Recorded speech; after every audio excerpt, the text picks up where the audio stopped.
Muito bem, então essa vai ser então agora a apresentação, né, do nosso curso. Eu vou mostrar para vocês a base do curso, como que a gente pretende desenvolver ele, e vamos também dar um início já em algumas coisas que são importantes para a gente estar vendo.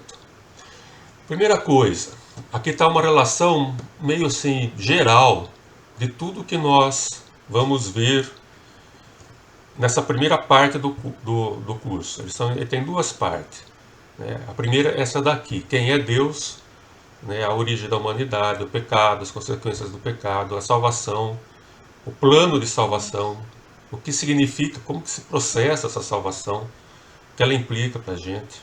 Vamos estar vendo também sobre a pessoa de Jesus, sobre a sua vinda, a sua vida, a sua morte, a ressurreição, a sua volta, e também sobre a pessoa do Espírito Santo, né, a sua ação, como o Espírito Santo, quem é ele e como que ele age, como que ele o que ele faz, né, na vida do povo de Deus.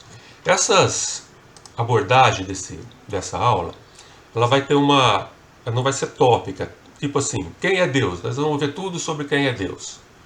Quem é Jesus? Nós vamos ver tudo sobre quem é Jesus. Sobre quem é Jesus. Não vai ser assim, tá? Nós vamos, à medida que vão aparecer, nós vamos começar lá em Gênesis. À medida que os assuntos forem surgindo, nós vamos falando deles, tá? Então, uma hora você vai ver alguma coisa sobre Jesus, mas não vai ver tudo, o resto você vai ver lá na frente. Então não é uma abordagem tópica ou sistemática, tá? Existe vocês vão, quem já conhece, frequenta mais igreja assim, já ouviu falar de teologia sistemática, né? Nossa não vai ser teologia sistemática, ela vai ser a teologia mais, como se diz, às vezes falam que é bíblica, né? Teologia bíblica, mas toda teologia é bíblica, então esse termo é meio confuso. Mas nós vamos estar tratando de uma maneira um pouco mais cronológica, à medida que os eventos vão surgindo na Bíblia, a gente vai tratando deles. Claro que nós vamos usar o Novo Testamento também, as coisas que vêm depois, para ajudar a gente a entender aquilo, mas vai ser na medida que eles vão aparecendo, tá? Então ele não é linear, tá? É isso, é progressiva. Outra coisa, tem esse curso, né, só para ficar constando aqui, né, é uma adaptação de um livro ou de um curso da Missões Novas Tribos, chamado Alicerces Firmes. Até o nome da nossa classe está um pouquinho por causa desse livro. Eles usam esse material, né, para evangelização e conhecimento sobre a Bíblia dos povos que eles vão. É uma missão que alcança outras culturas, né, povos não alcançados e tal. Então isso é uma das coisas. Uma outra coisa importante sobre essa primeira parte é que tudo que nós vamos ver nessa primeira parte é essencial para uma pessoa ser considerada um cristão genuíno. Então, esses assuntos que nós vamos tratar aqui nessa primeira parte é aquilo que define uma pessoa como sendo um cristão genuíno. Tá? Então, não tem muito o que fugir disso. Então, todas as igrejas, as denominações verdadeiramente evangélicas, cristãs, elas têm essa base em comum, né? Então, tudo que está aqui é comum a elas. Então, quem não crê nas coisas que nós iremos falar aqui, é complicado dizer que essa pessoa é um verdadeiro cristão ou que segue a palavra de Deus, tá? Então, é uma questão bem essencial. Muito do que nós vamos ver está relacionado com esse texto que eu coloquei aí agora, que é chamado de Credo Apostólico. Quem veio da Igreja Católica deve conhecê-lo como uma reza. Alguém aí veio da Igreja Católica, frequentou, fez catecismo, essas coisas? Fez, né? Então, esse é uma declaração de fé, uma das mais antigas que a Igreja tem. Ela é bem curta, bem resumida, mas ninguém sabe, até ninguém consegue saber exatamente quando que Deus, ou melhor, quando que a igreja fez isso. Que ela é muito antiga, não se sabe de quem é o autor, provavelmente foi uma compilação de coisas. É conhecido então como Credo Apostólico. O que vem da época dos apóstolos, mas não foram eles que fizeram, mas vem da época deles, tá? Então nós vamos estar vendo basicamente isso daí, tudo que está aí, né? Creio em Deus Pai, que Ele é todo-poderoso, Criador dos céus e da terra, Jesus Cristo, o Filho dele, né, que foi concebido por obra do Espírito Santo, nasceu da Virgem Maria, padeceu sob o poder de Pôncio Pilatos, foi crucificado, morto e sepultado, ressurgiu dos mortos ao terceiro dia, subiu ao céu, está sentado à direita de Deus Pai Todo-Poderoso, de onde há de vir para julgar os vivos e os mortos. Creio no Espírito Santo, na Santa Igreja Universal, aqui não é universal do Reino de Deus, tá? É universal assim, geral, tá? Quer dizer, de todo mundo. Na comunhão dos santos, na remissão dos pecados, na ressurreição do corpo, na vida eterna. Então, tudo que está aqui, mais ou menos, é o que a gente vai estar vendo nesse curso. Tá? E é a base da fé da igreja desde os tempos lá do século I, desde a época de Cristo. Aí tem a segunda parte do culto, do curso. O que nós cremos em relação à igreja. Então nós vamos estar falando do batismo, falamos de Santa Ceia, a respeito de dons espirituais, a questão da vida do cristão, a sua vida devocional, a questão do culto, do testemunho. Vamos estar falando também sobre a estrutura da igreja, como funciona o sistema presbiteriano. Agora, o que acontece com isso? São coisas importantes, né? E nós vamos fazê-los por tópico. Então, quando nós for falar, vai ser diferente da outra, né? Vamos falar sobre o batismo, vamos falar sobre o batismo. Tudo que a Bíblia fala sobre o batismo. Sobre Santa Ceia, vamos estudar sobre a Santa Ceia. Então vai ser um tema por vez. E uma coisa que é bom a gente deixar claro desde já, né, que pode haver variação na interpretação dessas coisas, dessas doutrinas, dessa segunda parte. E isso não faz com que uma pessoa deixe de ser um cristão genuíno. Eu posso ter discordância quanto ao batismo, quanto à ceia, como fazer isso, como fazer aquilo, o que é o dom espiritual. Posso ter divergência quanto ao culto, né, como tem que ser minha vida devocional. Eu posso ser presbiteriano, eu posso ser de outro tipo de governo. Nada disso vai desqualificar uma pessoa como sendo um cristão. Mas, como nós somos presbiterianos, nós vamos estar vendo o que a igreja presbiteriana aceita. E, obviamente, né, logicamente, é também aquilo que nós aceitamos, que nós achamos que é o correto, certo? Se nós somos presbiterianos, a gente tem que concordar com isso, assim, considerar como isso sendo o mais próximo do que a Bíblia apresenta para a gente como sendo o correto de fazer essas coisas. Certo? Alguma pergunta? Não, está indo bem, ótimo. Tá bom. Como se dizem, né? Como se diz por aí, se não tem nenhuma pergunta, não está entendendo nada, está entendendo tudo, né?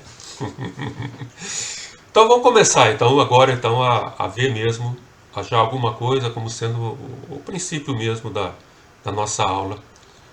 A aula mesmo, né, vai começar daqui para frente. Deixa eu ver quanto tempo estamos. Ótimo. Primeira coisa, nós falamos lá, quando a gente olhou para a confissão, para o credo apostólico, né? Creio em Deus Pai. O que quer dizer exatamente crer? Né? Quando eu estou falando crer, eu estou querendo dizer o que exatamente. Então, a primeira coisa que a gente precisa deixar bem certo é que nós temos uma dificuldade, às vezes, com essa palavra crer. A nossa Wikipédia, né? A famosa enciclopédia do conhecimento de hoje, tem uma definição lá que diz assim: crença é o estado psicológico, né, ou mental em que o indivíduo detém uma proposição ou premissa para a verdade, ou ainda uma opinião formada ou uma convicção. Então, quando a gente está falando em crer, nós estamos falando em ter fé, certo? Acreditar que alguma coisa é verdadeira, ter como premissa uma verdade, sem prova daquilo, sem uma prova experimental. Então isso que é fé. É uma convicção que a gente tem de alguma coisa e que eu não posso provar. Não tem como eu provar. No momento que eu provei, aquilo deixou de ser fé, passa a ser uma coisa provada. Então nós temos na Bíblia um texto né, de Hebreus, capítulo 11, verso 1, que diz exatamente isso. A fé é a certeza das coisas que se esperam, a convicção de fatos que se não veem. Então a definição bíblica, né, é mais ou menos parecida com a definição que a gente se tem por aí. Normal, como um senso comum na nossa sociedade. Mas, quando a gente fala em crença, a gente tem essa definição. Agora, quando a gente vai para o mundo aí e fala em fé, às vezes a gente tem uma noção, foge um pouco dessa noção. Por exemplo, fé não é um desejo, né? Uma torcida. Eu tenho fé que o Flamengo vai ser campeão agora na próxima quinta-feira. É uma torcida aquilo, certo? O pessoal do Goiás estava com fé que o Goiás ia ser rebaixado, né? Uma torcida. E não é uma certeza. Mas a gente fala muito disso, né? Fala, vou fazer uma fezinha. Turma que joga nos jogos aí da loteria, fazer uma fezinha. Então, não tem nada a ver com essa certeza, né? Então, a fé verdadeira é uma certeza. Então, eu tenho 100% de certeza. Se eu tenho fé em alguma coisa, eu tenho 100% de certeza que aquilo vai acontecer. Se eu tiver alguma dúvida, então eu tenho uma esperança, certo? Eu não tenho fé. Eu tenho uma esperança só, né? Fica nessa dúvida. Mas quando a gente vai tratar as coisas que nós vamos tratar aqui, nós estamos falando de fé mesmo, de certeza, né, de que aquilo é verdade, embora a gente não consiga experimentar, provar aquilo de uma maneira categórica, assim, científica, né? Já que a fé é uma coisa que a gente tem certeza, que a gente espera, que tem convicção, é bom a gente saber de uma coisa também, que a fé, ela pode estar certa ou ela pode estar errada. Certo? Eu posso ter fé numa coisa e essa coisa ser absolutamente errada. Tem gente que acha que a Terra é plana, não é? Hoje parece brincadeira, né? Mas tem muita gente que acha que a Terra tem fé, tem certeza que a Terra é plana. Mas ele está redondamente, né, enganado. Embora a fé dele, ele tenha convicção daquilo, para ele aquilo é verdade, aquilo está certinho, e ele está errado. Então a fé está errada. E tem a fé que é certa. Né? Nesse caso aqui, né? Espero que todos aqui creiam que a Terra é redonda, né? A gente tem essa certeza. Então, um está certo, um está errado. Não tem jeito dos dois estarem certos. Tá? Então, esse negócio de que eu creio de um jeito, então está certo, se você crê do seu jeito está certo, não faz sentido nem lógico. Tá? Porque um está certo ou está errado, se for antagônica nas posições. E outra coisa importante a gente lembrar que é o que a gente vai estar vendo no curso. Os dois aspectos da fé. A certeza daquilo que a gente espera, e a convicção de fatos que nós não vimos. A gente não vê e não viu, mas nós temos certeza que aconteceu. Então tem o para frente e o para trás na nossa fé. Na verdade, tudo na vida, né? Só tem para frente ou para trás. O presente ele não existe, né? Só existe o futuro e o passado. O presente passou. No momento que ele chegou, ele já passou. Então nós vamos olhar esses dois lados, né, da fé. O que está para trás e o que está para frente. Nesse sentido, então, quando a gente vai... Só mais uma coisa aqui, deixa eu ver... isso mesmo. Quando a gente vai agora para a questão de Deus, né? Quem é Deus? Nós vamos ter aí alguns nomes, né? Por exemplo, Jeová, Alá, Deus, natureza. Algumas creem que a natureza é Deus, que é uma força, que Deus é tudo, né? O panteísmo, Deus é tudo, né?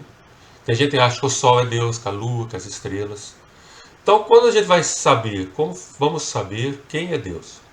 Qual que é o Deus verdadeiro? Como saber? Evidências, né, não são suficientes, porque elas nos indicam alguma coisa, mas não provam muita coisa. Nosso empenho em conhecer a Deus não é suficiente, porque Ele é acima de nós. Então nós precisamos de uma revelação desse Deus, certo? Deus precisa vir falar para a gente quem Ele é. E, dependendo daquela revelação que nós temos, nós vamos definir quem é Deus. Então, de acordo com o que eu acredito que é a revelação de Deus, eu vou ter minha definição de quem é Deus. E, obviamente, que uma revelação errada, né, vai nos levar a um Deus errado. Por isso a importância de ter a revelação correta, a revelação verdadeira. Qual é a relação verdadeira? Qual que é a revelação que é a verdadeira revelação de Deus? Nós temos aqui, citei alguns exemplos, até não muito apropriados, talvez todos, né? Mas, por exemplo, a Bíblia, né, que nós cremos. Existe o Alcorão, lá de Maomé. Existem algumas revelações, né, sobre Deus que Joseph Smith, que é dos Mormons, né, diz que recebeu de Deus, que são meio diferentes do que está na Bíblia. Né, temos aqui Ellen White também, que teve algumas revelações sobre Deus, da Igreja Adventista. Falam coisas sobre Deus. Nós temos revelações também das religiões orientais, as tradições que vão passando de uma geração para outra. Né, de um pai passa para o filho, para o neto, e assim vai. Então, muitos têm. Qual que é a verdadeira? Será que existe mais de uma verdadeira? Qual é a verdadeira? Então, a primeira coisa, só existe uma revelação verdadeira, certo? Se Deus não pode ser ao mesmo tempo um Deus e ser tudo ser Deus. Uma coisa está certa, a outra está errada. Ou Deus é único, ou Deus é tudo. Ele não pode ser único e ser tudo. Tudo ser Deus, mas Deus é só um. Não pode ser o Sol ser Deus, mas tem um Deus que criou o Sol que também é Deus. Então não tem como. Ou alguém está certo ou alguém está errado quanto a isso. Então esse negócio de verdade ser relativa, né, é uma grande ilusão, uma grande desculpa hoje que a sociedade dá para fugir de querer saber a verdade sobre as coisas. Para mim isso é verdadeiro, então tá, eu estou satisfeito com isso, para mim isso é verdade. Não existe verdade relativa, o que existe são mentiras, várias mentiras, vários enganos, né, que escondem uma verdade única. Então, né, não vamos entrar nessa ideia, né, de que cada um tem sua verdade, tá? Isso é armadilha do inimigo para as pessoas não encararem Deus, né, o Deus verdadeiro de fato. A gente podia citar, né, alguns exemplos, né? Por exemplo, aqui eu tenho um negócio aqui, assim, né? Conhece isso aqui, ó? Quem já ouviu falar dessa papelaria aqui? Papelaria dinâmica, é um merchandising aqui do Portes, certo?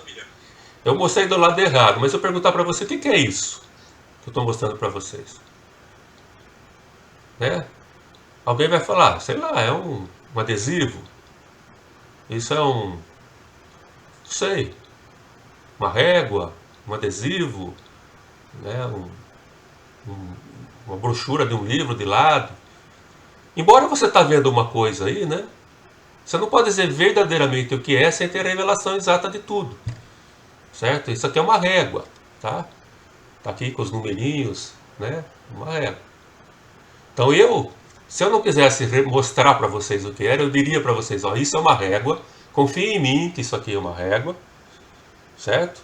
Porque eu sei, eu tô com ela aqui na minha mão, eu sei o que é, então confie no que eu estou dizendo, tá?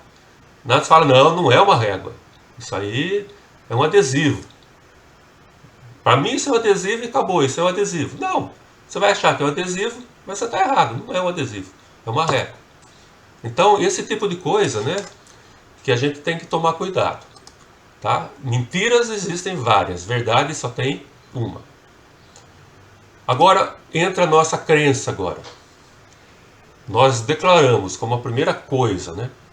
Cremos pela fé, ou seja, não temos nenhuma prova científica disso, muitas evidências, mas nenhuma prova científica, que a Bíblia é a revelação verdadeira de Deus. Isso daí é primícia para tudo que a gente vai fazer daqui para frente. Tá? Se eu não crer que a Bíblia, desculpa, deixa eu fazer um parênteses aqui. Eu sou paulista, vocês já viram pelo meu sotaque que eu sou paulista. Na minha cidade, não existe o Bíblia.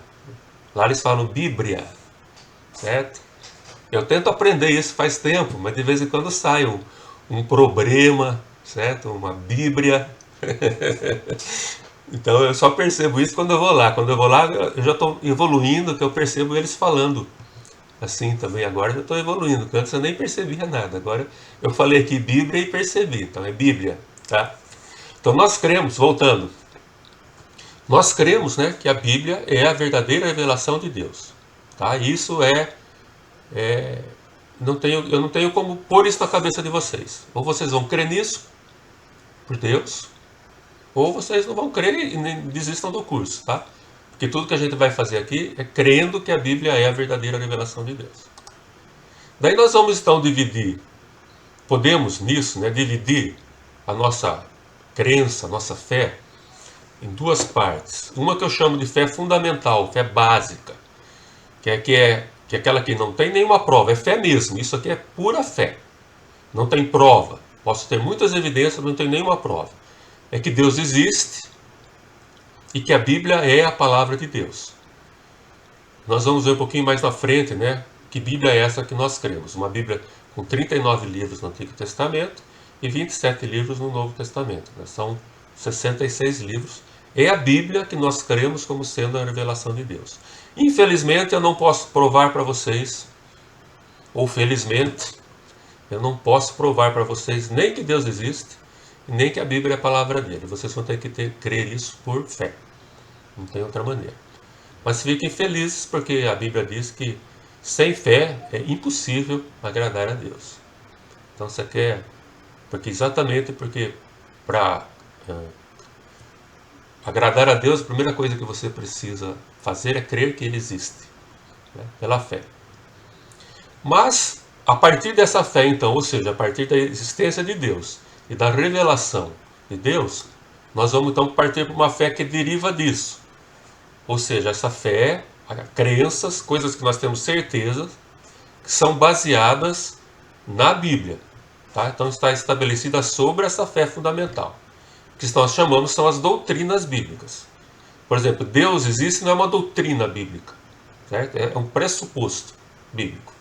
Que a Bíblia é a revelação de Deus é um pressuposto, né? Não é nada que a gente possa fazer sobre isso. Agora, as doutrinas estão baseadas nisso. Então, por exemplo, nós vamos estar vendo sobre a Trindade, sobre os anjos, a criação, o céu, o inferno, o nascimento virginal de Jesus, a remissão dos pecados.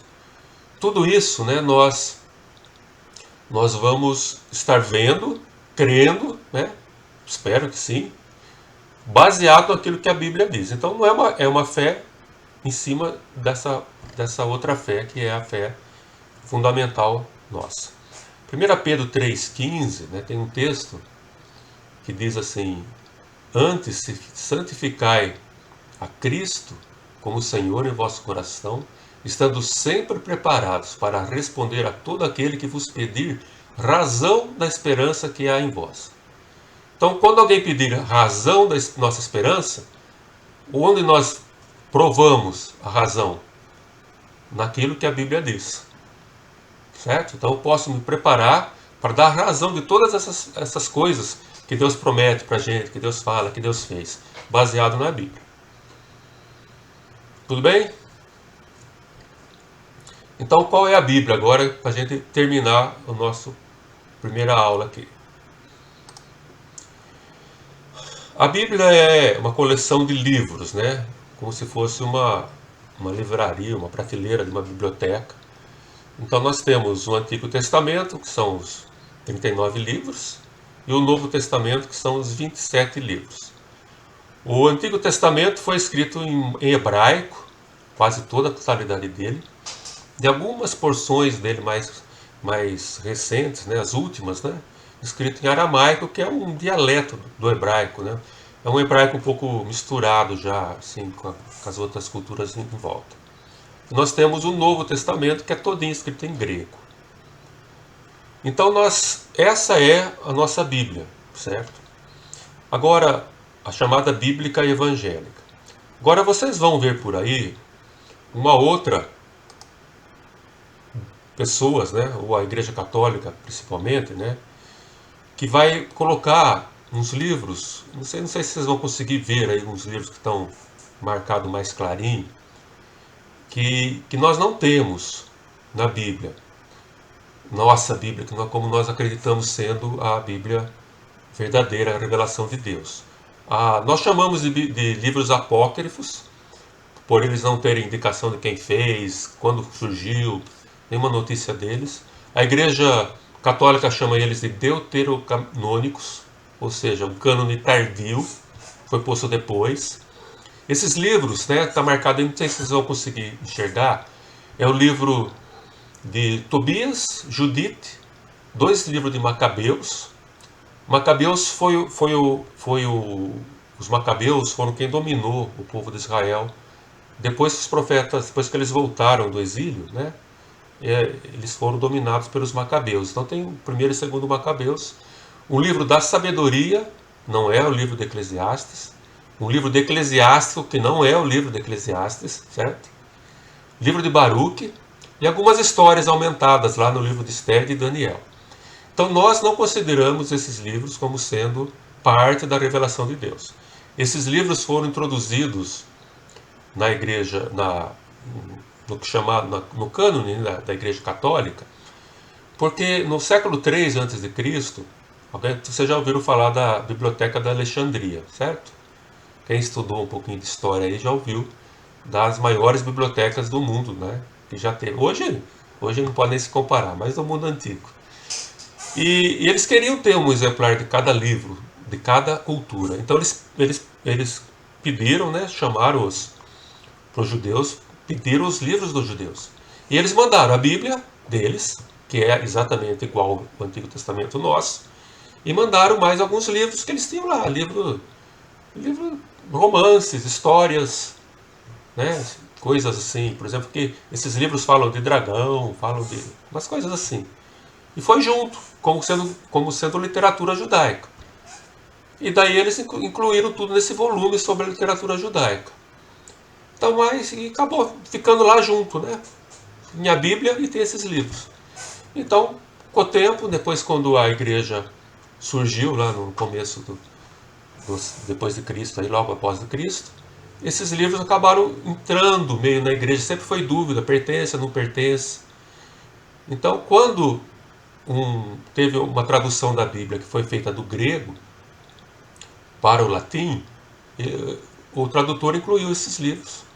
E a Igreja Católica, então, adota esses livros oficialmente, só depois da Reforma que ela vai oficializar esses livros como sendo livros de revelação de Deus. Até a Reforma, eles tinham dúvidas sobre isso. A Reforma define que não são, daí a Igreja Católica, na Contra-Reforma, define são. Tá? Então, tem essa diferença. Então, nós não acreditamos que a revelação de Deus, os livros apócrifos ou deuterocanônicos. Uma outra coisa que é bom, quem não tem muito contato com a Bíblia, vocês estarem decorando. Existem abreviações para os livros da Bíblia, tá? Então a gente vai usar muito abreviação para não escrever Deuteronômio, né? Vamos pôr lá DT. Então, se você puder ir acostumando com essas abreviações, facilita muito, né, para você ler um texto bíblico, você acompanhar às vezes um slide, uma leitura, qualquer outra coisa, vai ajudar você. É importante você conhecer os livros da Bíblia. Hoje a gente tem celular, essas coisas, acha fácil os livros, né? Mas se você tem a sua Bíblia, e é bom que você tenha a sua Bíblia impressa, para ler, para anotar, para fazer qualquer outra coisa, você procura decorar a ordem dos livros, tá? Eles são divididos. Aí tem uma divisão que está aí tipo uma tabela periódica, né? É só para facilitar, são os livros de Moisés, os históricos, aí tem os profetas, tal. É uma divisão só para facilitar a gente no agrupamento dos livros. A igreja, ou melhor, os judeus não têm a mesma divisão, é outra divisão. Tá? Essa divisão do Velho Testamento que a gente faz é só os evangélicos que fazem, uma tentativa de facilitar assim, a junção dos livros. Bom, gente, é isso aí. Então, o resumo, né, da nossa aula. Nós cremos, nós temos fé, certeza, né, nenhuma dúvida que Deus existe, que a Bíblia é a revelação de Deus. Essa Bíblia é composta desses 66 livros, e toda a nossa doutrina está fundamentada, então, na Bíblia. Tudo que nós vamos ver daqui para frente, nós vamos ter que provar na Bíblia. Tudo tem que ser provado na Bíblia. Qualquer coisa que não possa ser provado na Bíblia é especulação. Né? Alguém pode ser especulação certa ou errada, mas é especulação e não vale para ser doutrina. Pronto. Essa foi a primeira aula.